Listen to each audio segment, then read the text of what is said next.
আসসালামু আলাইকুম এভরিওয়ান, নতুন একটি ভিডিও নিয়ে হাজির হয়েছি আমি আপনাদের মাঝে। আজকে আমরা 5 বন্ধু মিষ্টি খাওয়ার জন্য পাড়াগ্রামের উদ্দেশ্যে রওনা দিয়েছি। এদিকে শাহাদাত ভাইয়ের সাথে একটু দুষ্টামি করে নিচ্ছি। দেখেন শাহাদাত ভাই আবার হাত পেতে দেয় আমাকে। যাক, পথে যেতে যেতে আমরা অনেক দুষ্টুমি ফাইজলাম করলাম। এর মধ্যে আমাদের সুবান ভাই গাড়ির একটু ভিডিও করলাম, যেহেতু উনি আমাদের পীরের গর্দান, তাই তার একটু গাড়ির দিকে ভিডিও করলাম। এর মধ্যে আমিও একটু এসে বললাম ভিডিওর মাঝে। রাস্তায় যেতে যেতে ভিডিও করতেছি। কদমতলী থেকে আলিপুরা ব্রিজ পর্যন্ত এদিকে অনেক সুন্দর একটি ভিউ পাওয়া যায় বিকালের সময়। দক্ষিণা বাতাস যখন শরীরে এসে লাগে খুবই ভালো লাগে। ডান পাশ বাম পাশ দুটোটাই ফসলের জমি, খুবই ভালো লাগে এই জায়গাটাতে। এর মধ্যে আমরা এসে পড়েছি আপনার হরজতপুরের আলগির চরে। এখানে পরিবেশটা আরো বেশি সুন্দর। এখানে বিকেলবেলা আপনার মাচা বানানো হয়েছে। আর এই যে দেখতে পাচ্ছেন, এটা হলো আপনার লিলি ওয়াটার পার্ক। এই পার্কটা একসময় ছিল, এখন আর নেই।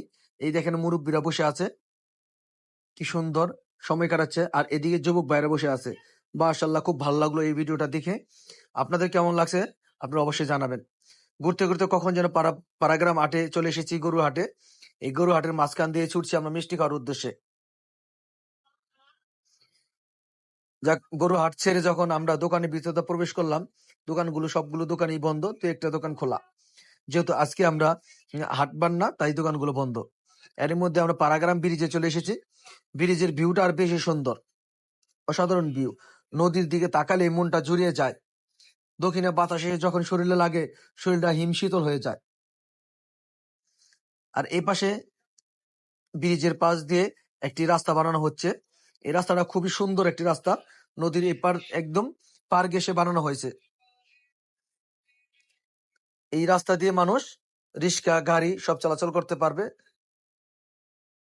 একটু ভিডিওতে আপনাদের একটু জুম করে দেখাচ্ছি রাস্তাটা কিভাবে তৈরি করছে। দেখছেন, এই যে রাস্তা, মানুষ এদিক দিয়ে চলাচল করে যেতে পারবে, গাড়ি নিয়েও যেতে পারবে। এর মধ্যে আমরা পাড়াগ্রাম পুরান বাজারে চলে এসেছি মিষ্টির দোকানের উদ্দেশ্যে। আমরা বাজারের ভিতরে যাচ্ছি মিষ্টির দোকানে। মিষ্টির দোকানটা একদম নদীর পাড়ে তৈরি করা হয়েছে, মার্কেটের শেষ সীমানা। এর মধ্যে আমরা মিষ্টির দোকানের সামনে এসে পড়েছি সব বন্ধু। আজকে আয়সা দেখি কোনো দোকানে মিষ্টি নেই, কারণ ওই পিছন দিয়ে নদীর সাইড দিয়ে রাস্তা বানানো হচ্ছে, তাই দোকানগুলোর সাইড ভেঙে দিয়েছে। এই যে এগুলো দোকান ছিল, এগুলো সব ভেঙে দিয়েছে। এই দেখেন, এদিক দিয়ে রাস্তা করতেছে। কি ভিউটা কি সুন্দর, অসাধারণ ভিউ।